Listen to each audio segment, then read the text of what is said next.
Welcome to the All Things Hidden podcast with your host, Christa Reynolds.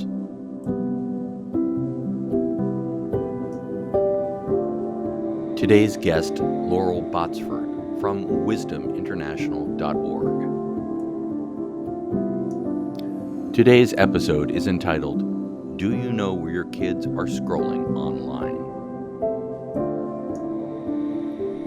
If you like this type of content, please like and subscribe.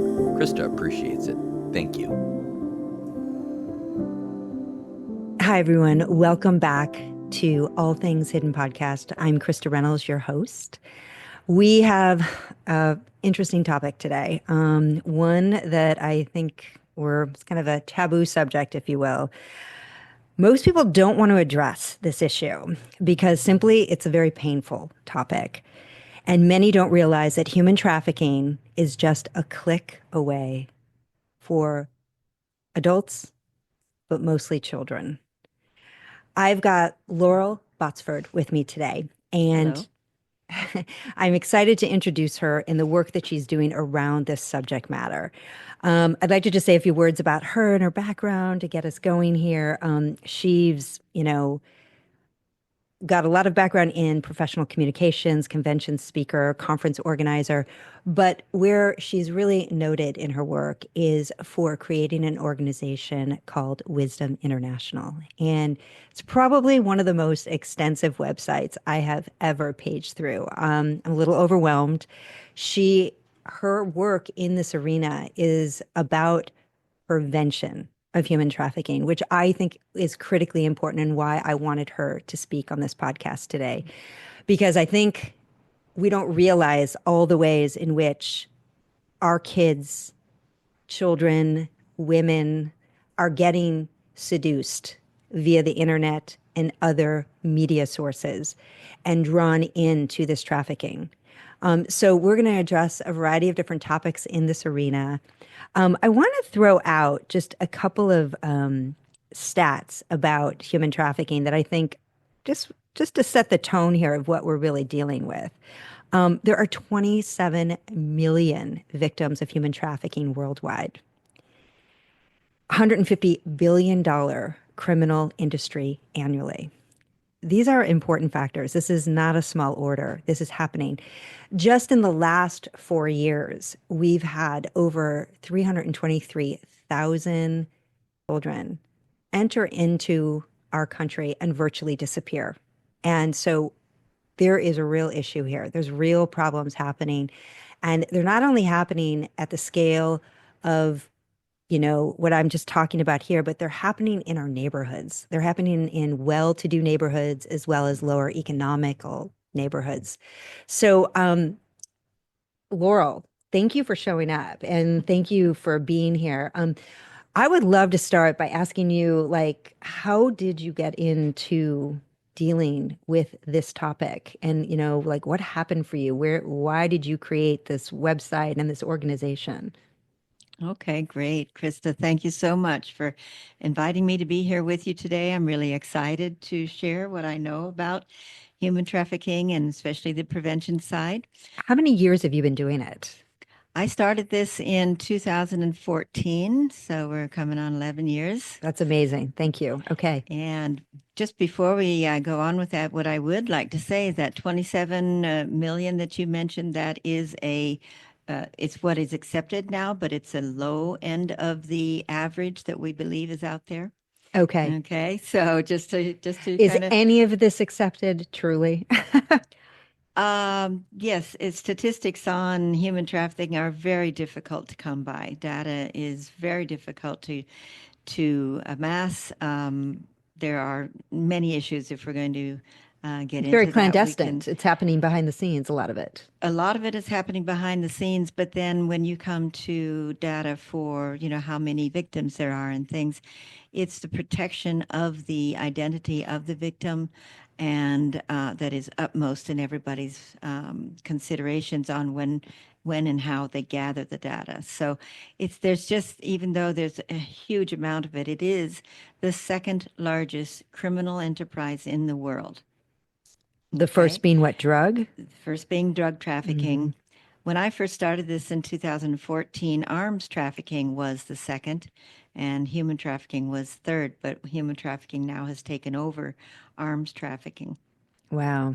Wow. So, So again, how yeah, did you how get did I into get into it? Yeah. Sure. I was a long time living out of this country, and when I came back, it was in 2012, actually.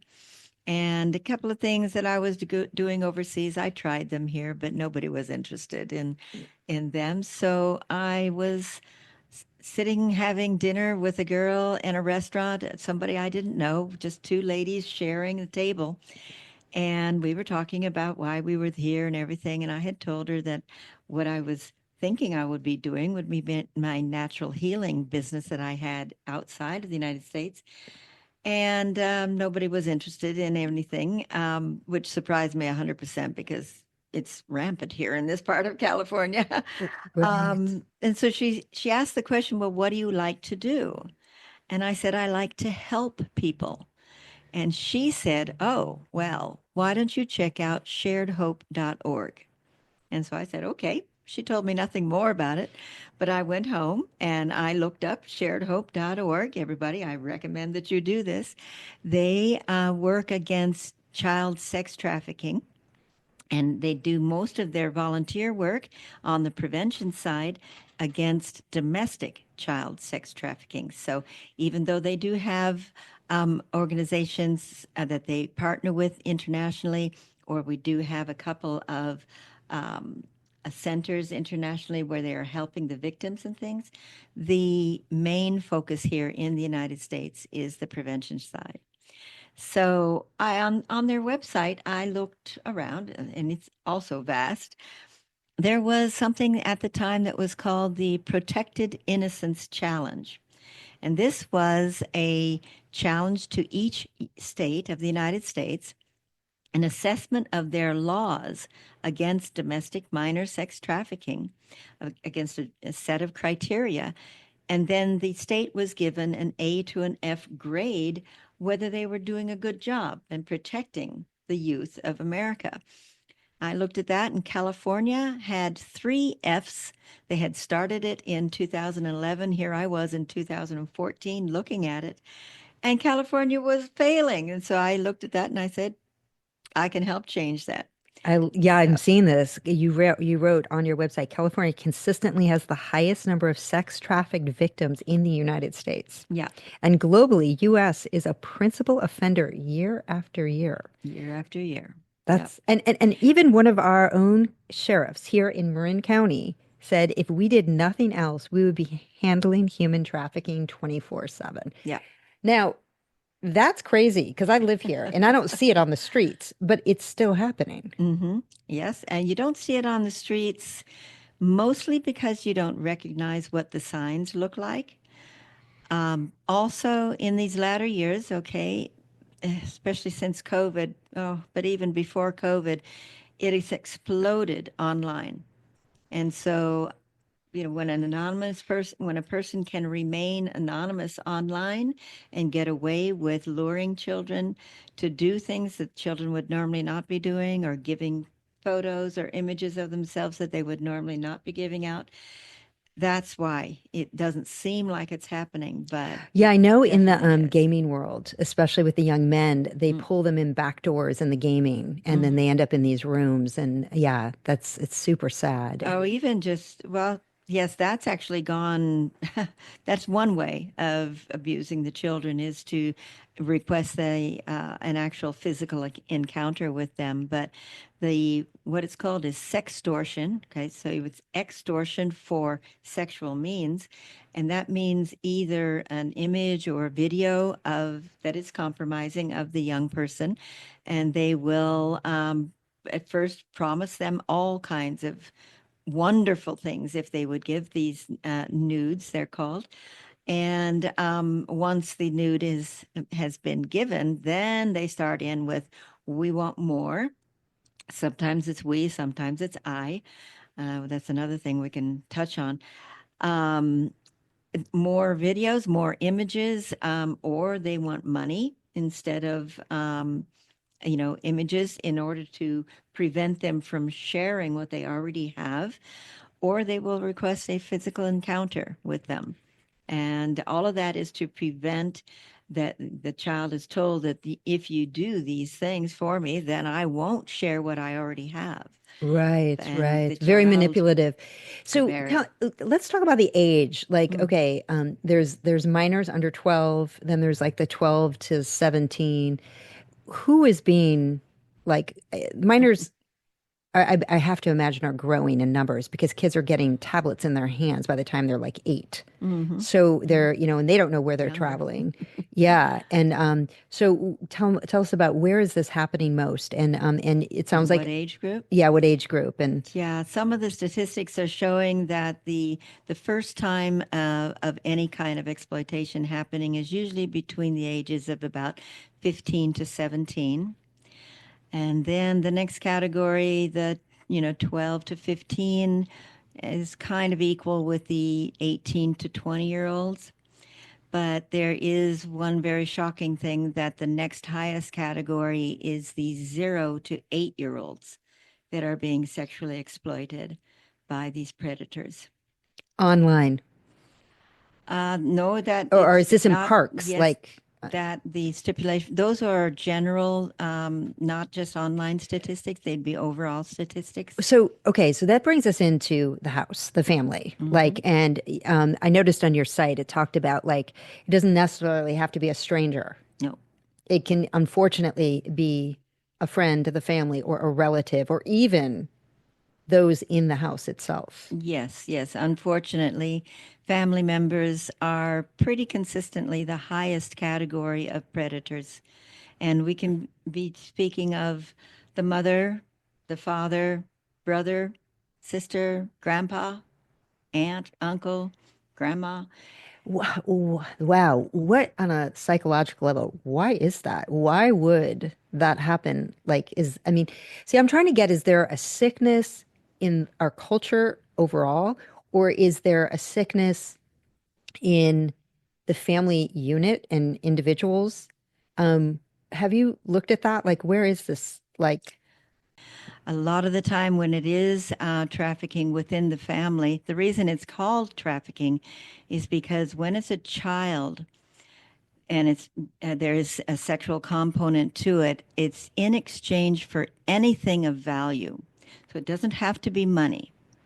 It can be exchanged. Your family's providing a house, shelter, clothing, food, schooling, anything that the child would then not have otherwise is being provided by the family in exchange for these sexual so it makes me encounters. believe like our culture cultivates transactional relationships. Yes. Oh yeah, very much transactional. Yeah. Well, so yeah, no, this is all really, really interesting. I Mm. mean, one of the things that your site does why I was interested in talking to you is that, this is going out on in our culture. This is going on in well-to-do neighborhoods as well as low economic, like we Mm. said. And there are signs of this happening. I mean, you're about prevention before harm. So if prevention before harm, what does that look like? Like, what are and who's looking? This is the thing. If it's happening in your family, are your parents, do your parents even care that this is happening to you? Like that is the first thing.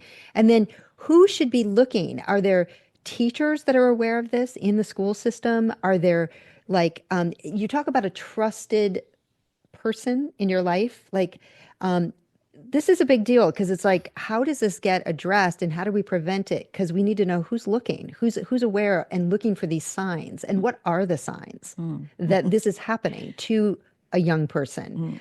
What's their personality changes? Like, what do we notice? Yes. How much time do we have? Well, let's see where we go. Yeah, Let's see where we go. It's an important topic, so it we'll is take very. the time that we need to. Okay, great. So yes,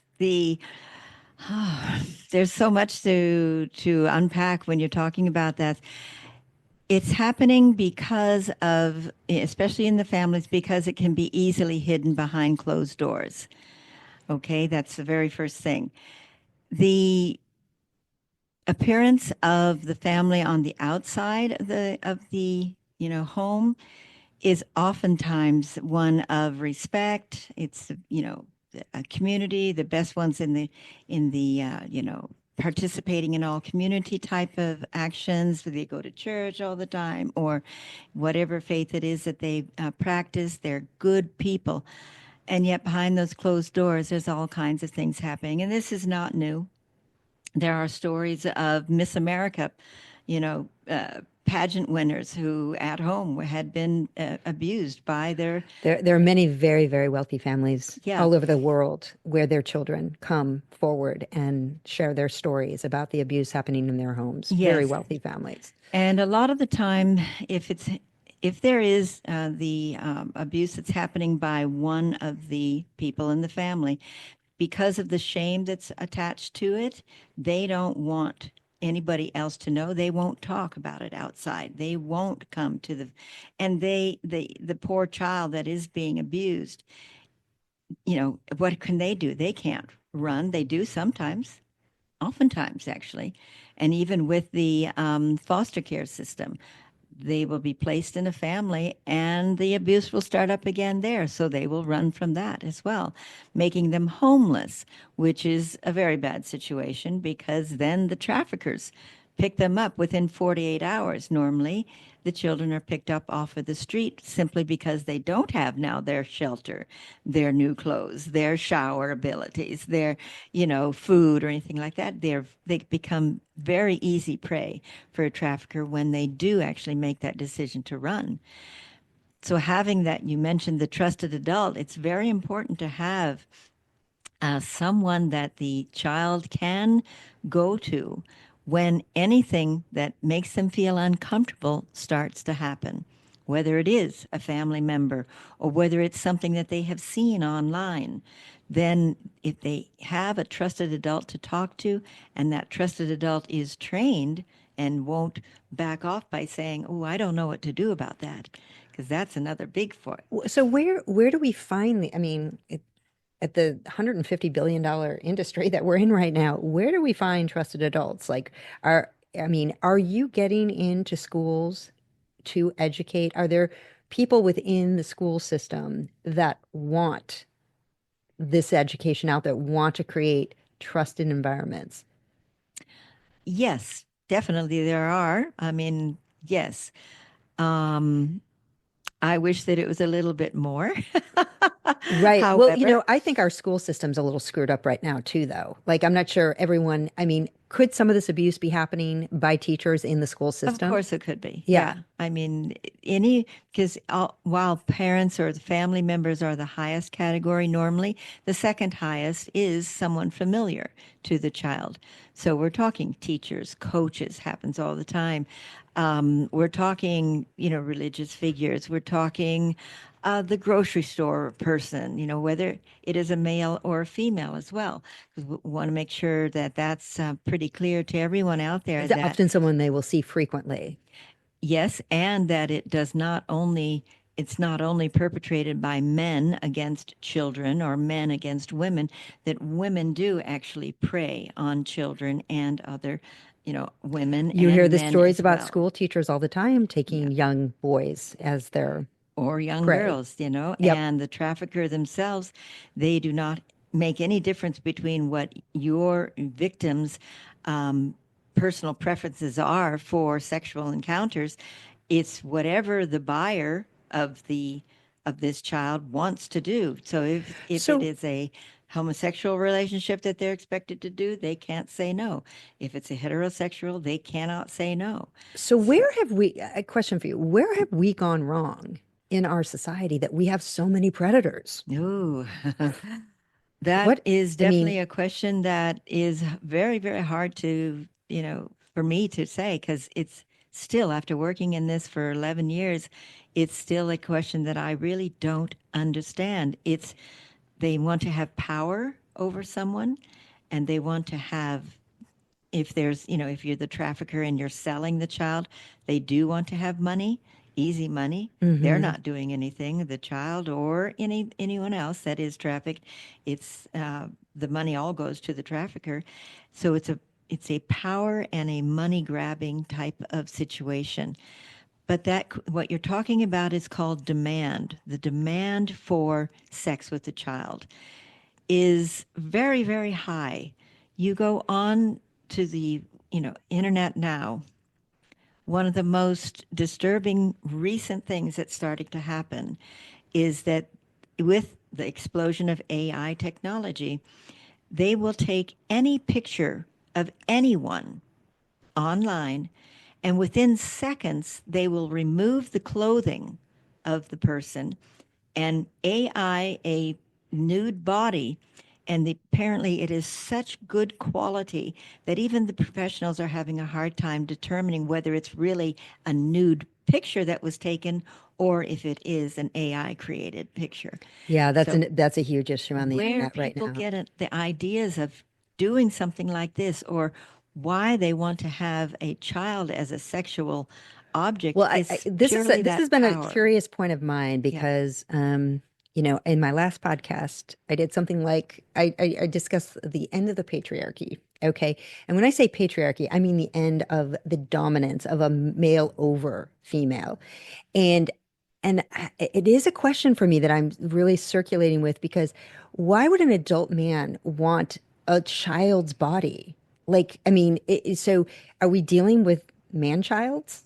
Like literally, like men that have not emotionally at all grown up? And what happened to them? Why didn't they grow up? Why don't they want a woman? Why do they want a child?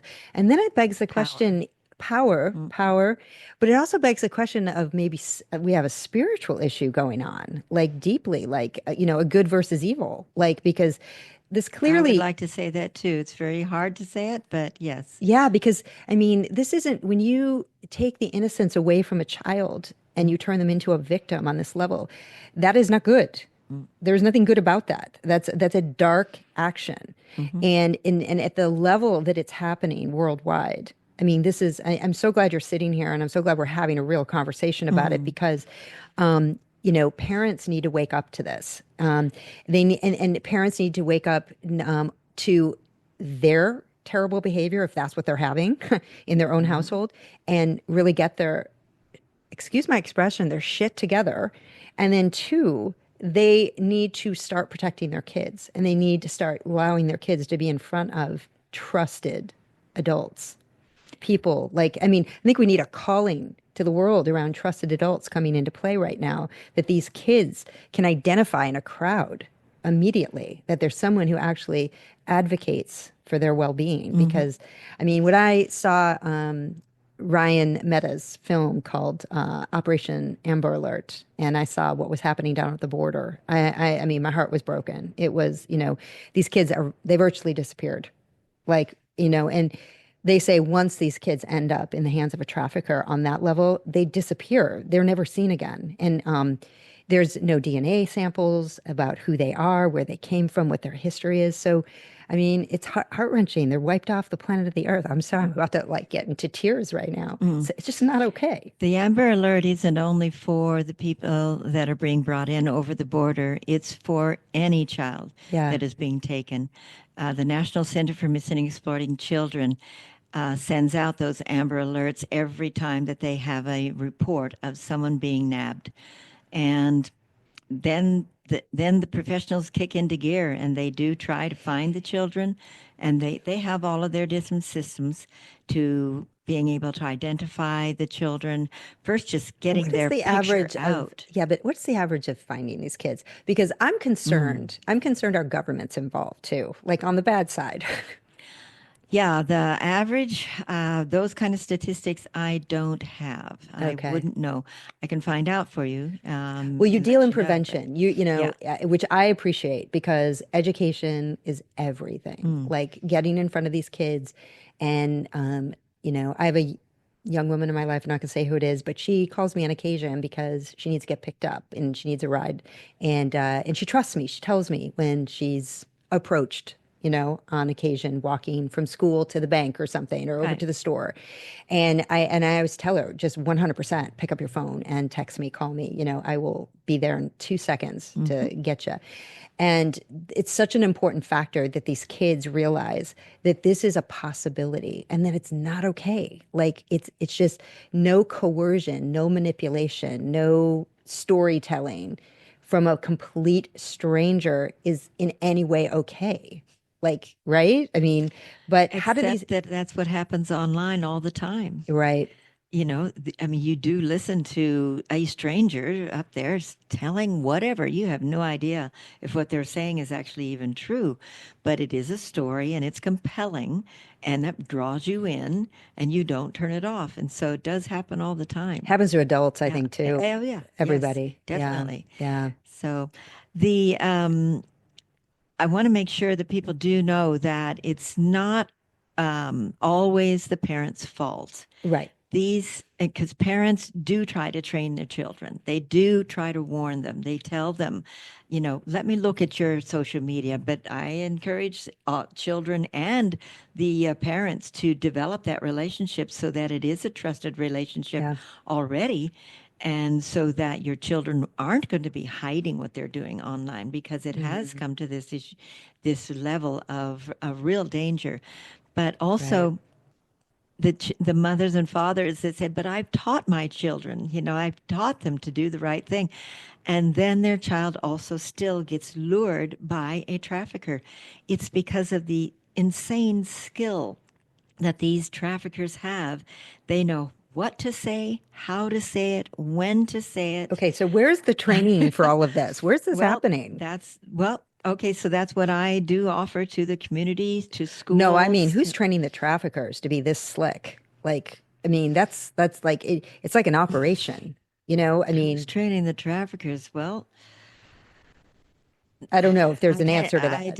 yeah, I mean, I that's a don't crazy even because know. they sound slick. They sound Oh like yeah, they're they're very, master manipulators and they like, are, and they're very, very good at what they do, unfortunately. yeah, And they play on the vulnerabilities of the children or of the target person, because we all have vulnerabilities. They play on those vulnerabilities and they use them, and they will tell the lies in left, right, and center that the person, the victim, the chosen target wants to hear. And that makes the target then trust them. that's a crazy psychology that they're And using it on these works, kids. Yeah, unfortunately. so Very. we need a reverse psychology, like on these kids in the sense of them being We uber need to aware. tell them that that's not what they're being told is probably not true if it sounds like exactly what you need, if it's exactly what you've been hoping for, or that you've put on your social media site, oh, I had a trouble with my father tonight, and oh, I had I love the color yellow, and anything like that is somebody else that's, oh, I also trouble with my dad. And oh, yeah, yellow is my favorite color. It goes on and all the manipulation tactics. We're going to take a little break here. We're going on a commercial break. We'll be right back. Welcome back, everybody. Thank you. Laurel, thank you. We're going deep here. It occurs to me that we hear this word quite a bit, grooming, Yes, and that in a lot of communities, grooming happens. I mean, we've got the gay community, we've got the heterosexual community, we've got children being groomed, we've got, so can you speak to that? What's sure. happening in that arena? Yeah, grooming is the the arena. That's exactly what it is. Grooming is the process of convincing a child that you are the most perfect person for them to cozy up to, that you are the most trusted person in their life. They will tell stories, they will tell lies, they will tell the child anything that the child needs to hear in order for their confidence to be shifted from family to this stranger, could be, or whoever it is that happens to be doing the grooming. It happens on an individual basis, one on one. It can also happen. The FBI was telling us that they've come up with a new process called group grooming, where is on social media, they will choose a child, say for instance, And not only one person will try to approach them and get them to do what they want them to do, but then they will say, "Oh, I've got a friend as well. You'd really like him." That person comes in, and then another person comes in, and they're all sort of ganging up on the one child, telling this child, all the different things that the child needs to see in order to get the material that they're looking for, which is usually a nude photo or image. And then, of course, the sextortion that starts, that I spoke of earlier, that comes after that. So it's in any community, the gay community, it's very, very strong, where the adult gay person would be grooming the younger, and it could even be a heterosexual boy, but wanting them to come and showing them and the glorified aspects of being gay and what a community they have together and all of that. It happens there. It happens Well, we in know it's prolific schools, in the music industry, in the rap music and in what any have you. kind of Yeah. the entertainment industry, Entertainment all of them. industry. Yeah, Yeah. all of them. So yes, and this is it is the first process where the supposedly innocent person is brought in through these tactics and the manipulation that happens to do the things and to give the things that they normally would not do or give otherwise. And Right. it's the grooming process. And once they have then provided either the sexual encounter or the images and things like that, that is then when the real trafficking can happen. I mean, after the images are given, they will then sell them. There's these websites that are out there that thrive on taking an image of anyone, but let's call it a young person, who is then judged, and they will share this image between them and giving comments, very hurtful comments on, oh, with too much this, too little that, not the right color, this. It's really, there's an industry out there, and people that sell them, of course, can make a lot of money because you spoke about the sickness, the evil that is there. It's really hard to use those kind of words because it is so rampant. You really don't know who is going to be a predator. It could be somebody that's very close to you in your life.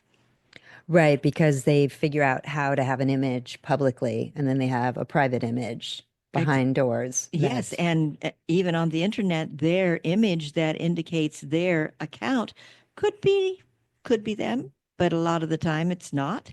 It's and if you're an older man and you're looking for younger people, well, you're going to represent yourself in your little image as a young person, and maybe you are a pedophile that's looking for a young boy. Well, then you will have a young boy image or a young girl image. Either way, the young girl would entice the boy to give the nudes as well.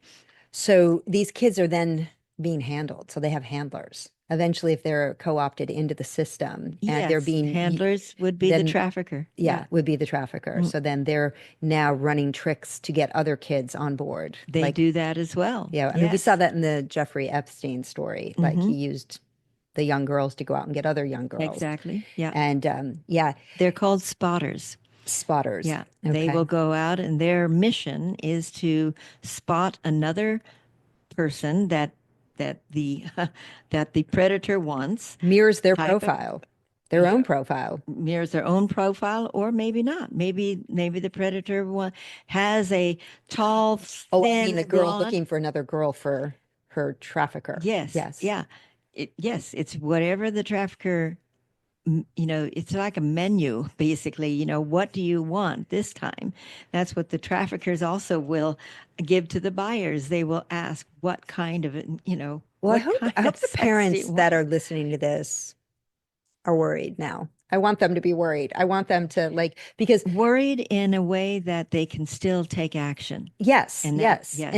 And see what's happening because, I think you can pull your kids out of this. We know that, I mean, and you can, so it's never too late to try. And to not blame your child if they have been manipulated into giving something that they normally wouldn't have given, and they've gotten themselves in trouble, and they have come to you and told you for help, the worst thing you can do is start saying, why did you do that? Why?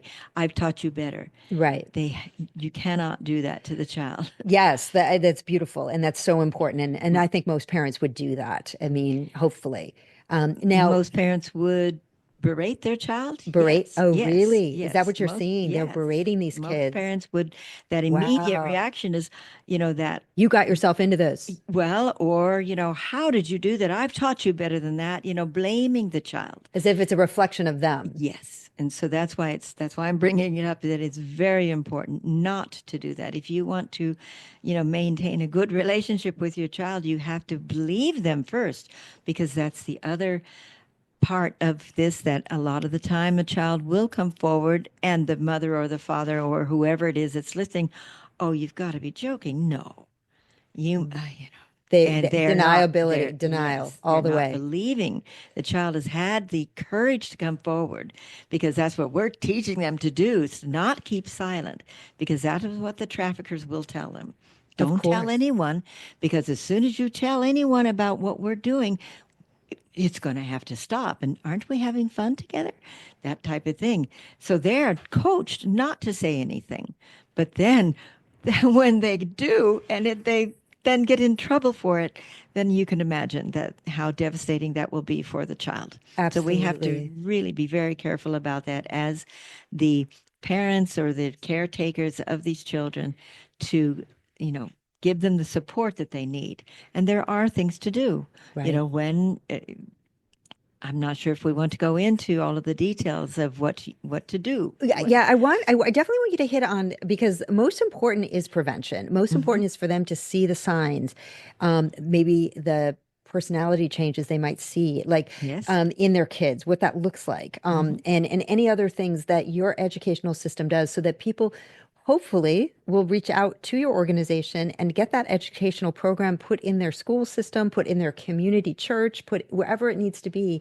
They can install what you're offering, because I think they need to know the. So I know you can't hit on all of it in this time frame, but maybe a few really important points that might come across in your educational program for these parents. Well, some of the most important things are you mentioned the appearance a few times. And yes, if you have a bubbly child who's very happy all the time and, wanting to always be with you and do things, fun things together, to suddenly start being very secretive at home, you come into their room where they're working on their device. It can be any device, laptop, phone, iPad, whatever. And suddenly they close the device, or they hide it, or they get mad at you and say, why did you come into my room without asking? These kind of things.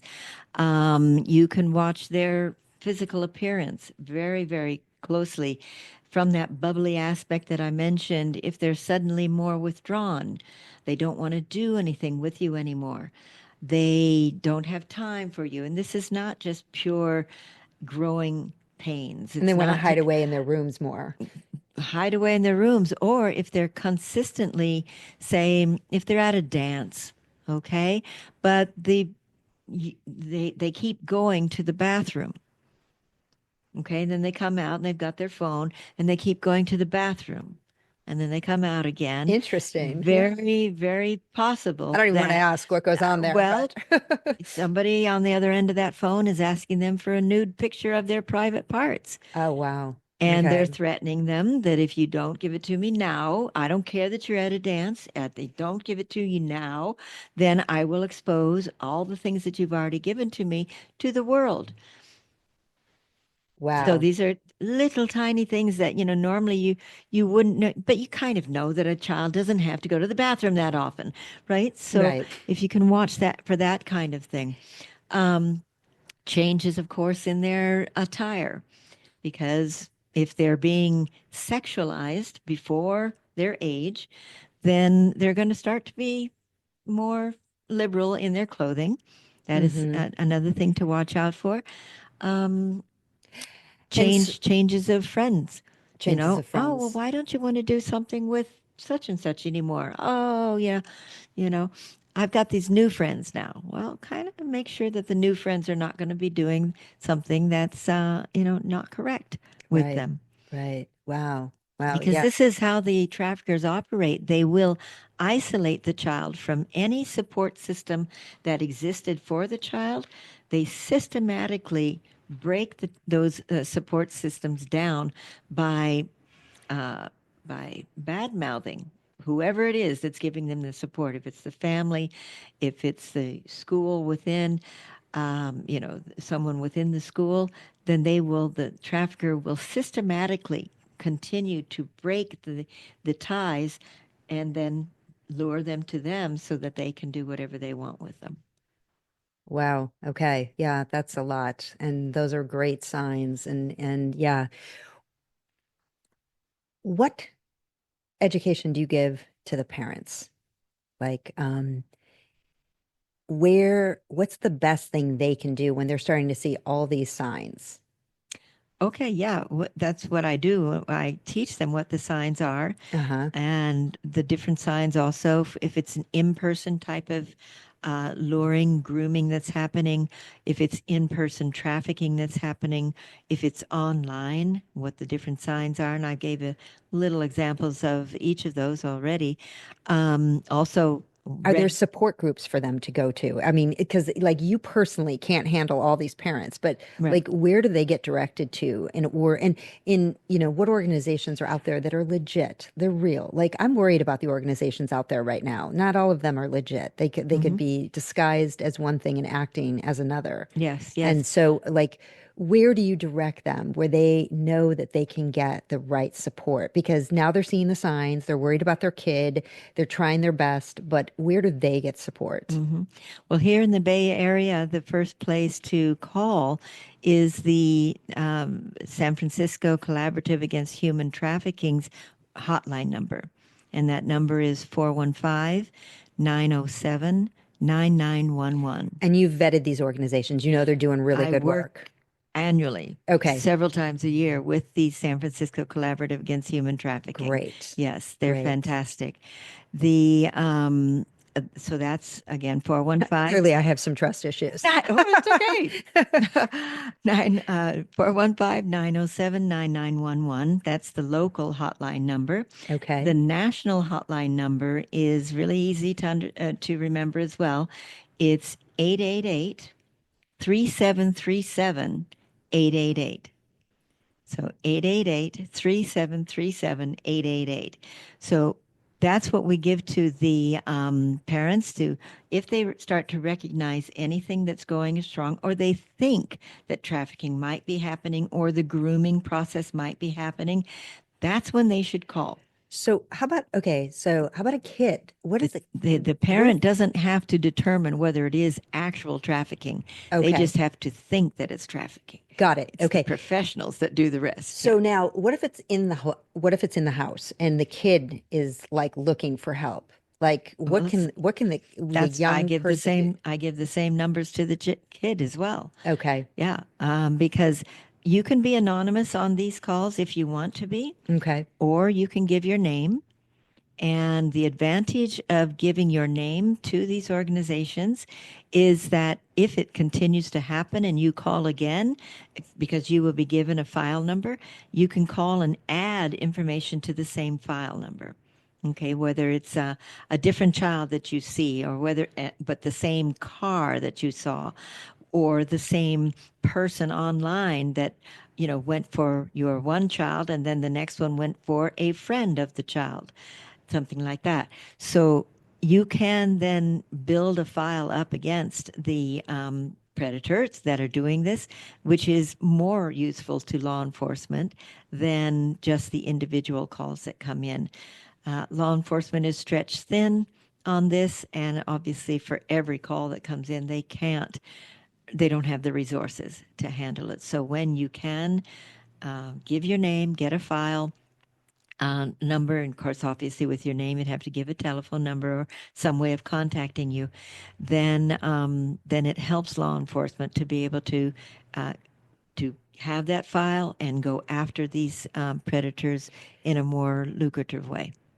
Tell me, where are we with taking these predators off the streets? Getting better, Is I it? should say. Yes, I still use this one slide in my presentations where the amount of trafficked victims available is a bar that high compared to the amount of buyers, which is a bar that high. So you're looking an inch versus 3 inches. Or four. I can't stretch Four my inches, fingers anymore. which is the you know, buyers. Yeah. yeah, meaning that there are a lot less victims than there are buyers who want to buy these victims. And the result of that is that, and the survivors tell us these statistics, that their rapes that happen per day are an average of 6 to 20 times per day that the person is raped. And that's why available victims demand. Okay. That just, I'm sorry, And the like that buyers makes my is eyes well up again. Like the demand being that high is it's outrageous. yes, it is. I will say also though that there are I would say not quite half, but I've been told about 40% of the demand is compulsive activity, whereas they say themselves they don't want to be doing this, but once they get launched off onto it, they can't stop themselves. So that's a pretty That's good. why I called it a sickness. It's a sickness. Yeah, It's but a that's cultural only sickness. around 40%. The Okay. others are doing it because they enjoy it, because they Mm, find some sort of satisfaction, and it's all around that power dynamic. mm. They feel that they feel powerful when they're able to do these kind of Have things to power over people. another human, Yes, and that's so sad. I'm sorry. I don't know what I else to agree with say. you. It's I just can't say anything other than I super agree. sad Yeah. that we're at this place. But I'm glad that you're doing what you're doing. And I'm glad that there's education out there and there's people who care and there's places because yeah, I mean, we need to get ahead of it. I'm a proactive being. I don't like to be reactionary. I don't like to Mm. have to like I'm Mm. the person who goes, okay, walk around the pothole. Don't keep walking into it. Like there are some people who love to just walk into pothole after pothole after pothole. And it's like they never learn. It's just Mm. like, no, no, no. There's actually a way to walk around it. Like and we can do that. And that's what you're suggesting here. Like, Well, and one another thing I'd like to suggest is that to make sure that parents know that here in California, there is legislation for the schools to provide prevention education at least once in middle school and at least once in high school. Prevention education against human is that trafficking. once meaning like one It is, afternoon that you come in and talk, or is that like a 6 week program? no, it would be, well, it can be whatever the school wants because there Okay. are guest speakers that come in, Okay. or there are organizations that have curriculum, which would be more the lengthy type of thing. Um, there's a fine balance Did between, you say the schools are required? yes, they're mandated. Now, Mandated. there was no funding that came along with this How legislation. convenient. So, so there's still quite a lot of schools that have not implemented it, but Right. it is part of the work that we do. We just try to get out there and, Well, I would love to yeah. get your work out further. And I Mm, hope people are going to listen to this. I hope parents are going to listen to this. I hope parents are going to go to their schools and ask, hey, have we had this program yet? exactly. Has this program happened yet? I That's know what how to I was get the going program with that. into the school.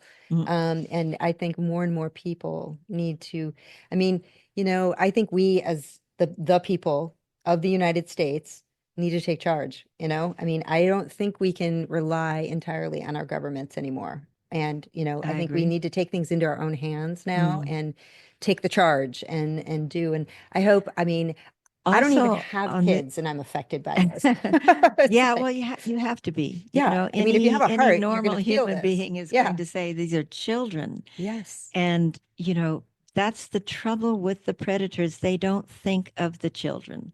They're only thinking of themselves and the gratification that they're going to get. There's immediate an immediate story. I don't want to say it because it's still sort of in the making, but Um, the predators oftentimes are only thinking of themselves. And this is very detrimental, obviously, to the children. Children are vulnerable. Their brains are not yet developed to a decision-making capability yet. That's what a large part of what makes them vulnerable. And the predators prey on that because they can. So that's why we have to get out there and educate as many adults and children about what this looks like, how it's being done, how you can stop it. If, like, for instance, online, what do you do if you're being approached by something? The first thing is to block them. Right. Take screenshots of what's been sent to you. Mm-hmm. Okay, so that you have the proof, because law enforcement needs proof. Screenshot, block them, and tell your trusted adult. Yeah. That's what we tell the kids. Yep. You know, and also things like, I mean, things are moving forward. In the past, it has been pretty much well known that once you post something on social media of any kind, it's gone forever and out of your control. The National Center for Missing and Exploited Children has come up with an app that is called the Take It Down, or Take IT Down. Either way, it works. The Take It Down app will block images from further spreading out through the social media sites. The only disadvantage, the FBI explained to me with that, is that it's only very, very successfully valid for the apps that have signed on with NCMEC, National Center for Missing and Exploited Children, in order to have this blocking capability. If the image has been shared outside on another app that's not part of what the ones that have signed on with NCMEC, then there's nothing they can do. But at least with those few that have, and you'd have to go on the website because it changes and another one will be added. The best thing is to not put a nude photo of yourself up there. With these nudify websites that I mentioned earlier, that's how they're going after the kids. Have a photo with clothes on. All of a sudden, it's as if they took a photo without, and it still gives that same psychological, harm to the Yeah. child or to the adult Definitely. to Definitely. which it's happening. Well, So, we're all seduced yeah. in like a million different ways on a daily basis by a lot of different things as we're growing up. We really, really are. And we're exploring and we're learning. And, so the vulnerability is there, the natural victimhoodness is there, like And for it's the not taking. going to change because this is how they communicate today. You and I did not grow up with this kind of capability, technological capabilities. Yeah. And a lot of the parents are saying, but why don't you go out and play in the field? That's what I did when I was a young person. They don't do that anymore. Yes, to some extent they do, but we are never going to be close to our children if we try to take technology away from them. We have to protect them against the dangers that are there by educating them on the dangers that are there. We try to take it away, you're gonna lose your kids. Right. No, agreed. I think in the world that we're in right It's now, I their agree with world. you. Yeah. So I want to thank you for everything you're doing. I want to thank you for being here and laying this out so distinctly and painfully. Honestly, like I said, I like not to get emotional on my podcast, but this one just hits something. It does. It's a hard one for me. It really, really is. Um, you are at it's wisdominternational.org. Yep. You always could use help financially and otherwise. So if anyone Always. out there is listening to this and you have what would equivalent to give up your coffee today and send it to her. If we can get a lot of people to do just this, we can start to give her more money to create more programs.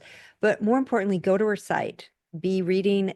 It's endless in a good way. It's really put together beautifully. It's not trying to scar your mind. It's trying to educate your mind.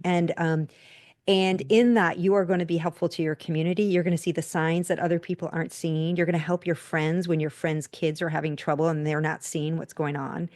But more importantly, find out if it's happening in your schools, happening if the educational system is allowing for this education to come in to the school systems itself.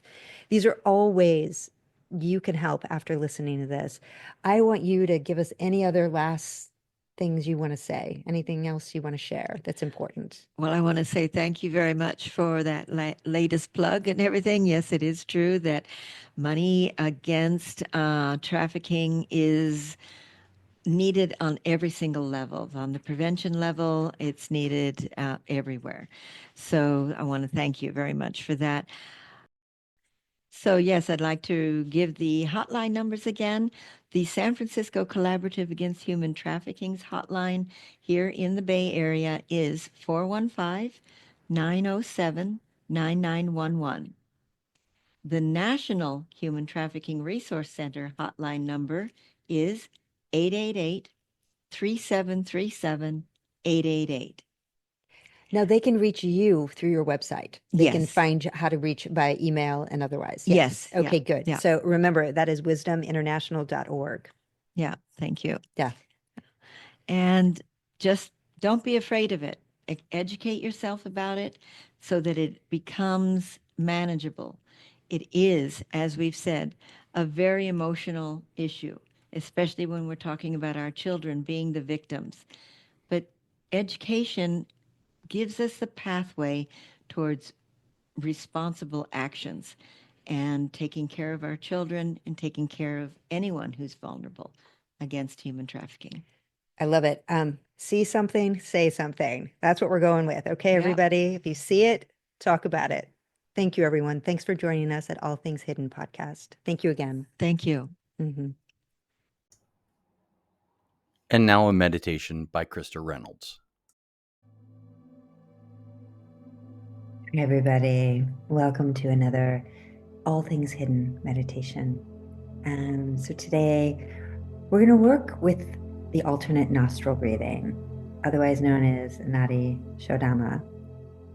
It is an old ancient practice coming from India, and it allows us, after a topic like we just had, to find balance, because some of the topics in the world right now take us out of balance, emotionally, physically, mentally. So this will allow us to come back into a balance between the hemispheres of the brain, an opportunity to really expand our lungs and open them up, to allow us to get an idea of the left and right nostrils and what they do. One has a cooling effect, one has a heating effect. And you'll note that your left nostril is often utilized at nighttime when you're super wound up, as we all are these days, and you're not sleeping. You can cover your right nostril, mouth closed, and just breathe in and out of the left nostril and allow yourself to quiet down. And then when you wake up in the morning and you feel really sluggish and you're not really getting awake right away, you can cover your left nostril and breathe in and out through the right nostril with your mouth closed for the better part of a minute. And you will see that all this new energy will flood in for you so that you can really be productive, get going. It's like a cup of coffee, literally. So we have these options to help us. And it comes from what I call the breath of life.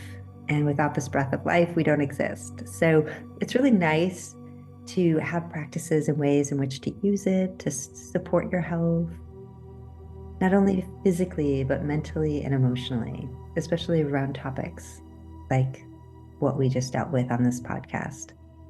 So if you will, just allow yourself to sit for a few moments, grounding as we always do, kind of grounding your sit bones, your shoulders, settling in.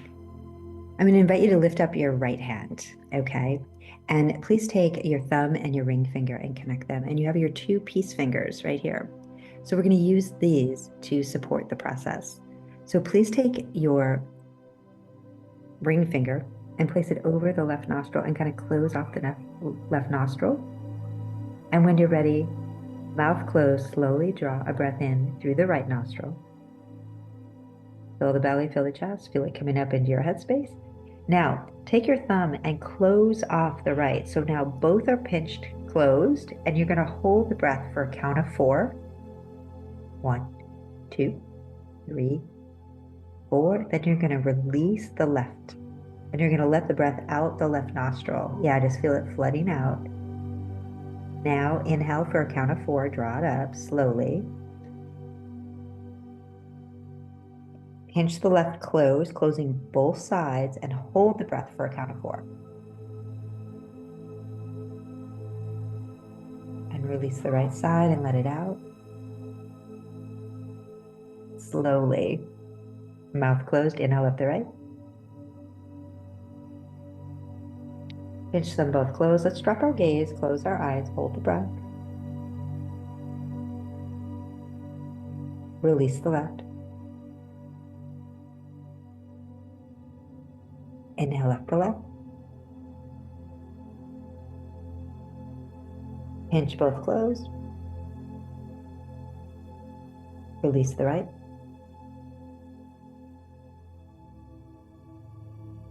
Inhale up the right. Pinch both closed. Release the left. Keep grounding the body. Now, slowly inhale up the right nostril, or the left nostril. Close off your left and open your right, let it out. Inhale up the right nostril. Close off your right, let it out the left. Inhale up the left. Close off your left, open your right, let it out. Inhale up your right. Close off the right, let it out the left. Inhale up the left. Feel it coming up into the space within the hemispheres. Close off the other side, let it out. Inhale. Close off your right, let it out.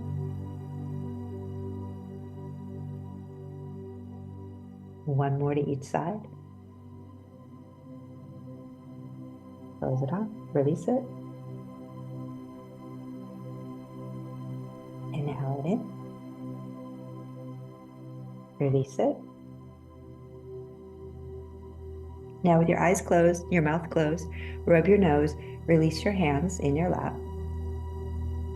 And when you're ready, breathe into both nostrils at the same time, drawing breath in. Fill your lungs. And when you have no more inhale, transition to an exhale by opening your mouth softly and letting it out the back of the throat. Keeping the eyes closed, mouth closed, inhale up both nostrils. Letting it out softly through the back of the throat, through the mouth.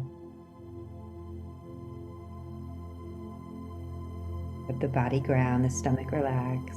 One more. Open your mouth, let it out. And just let yourself ground, release your body. And allow yourself to sit quietly for just a few moments here. Hopefully you feel a lot of cells moving about inside, but you feel really present. You feel like you're in your body, you're in your breath. Your mind is soft and just quiet. You're in the now space. Breathing in and breathing through naturally.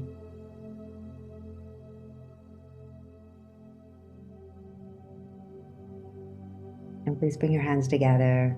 Bring them up to your forehead and just take a moment to take a breath in and just bow. Bow to the practice, bow to your breath of life. Thank you, everybody. All Things Hidden podcast. Thanks for joining us. Have a beautiful day.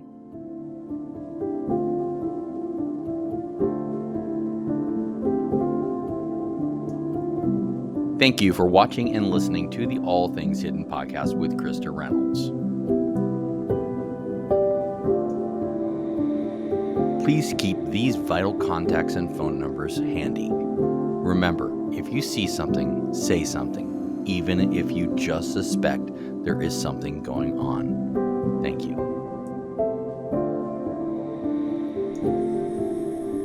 If you like this type of content, please like and subscribe. Christa appreciates it. Thank you. This has been a recording by Madmana Studios in San Anselmo, California. For more information, or if you'd like to be a guest on the show, contact us at Latham, Latham, at Madmana, Madmana Studios.com. All rights reserved 2025. Copyright Madmana Studios.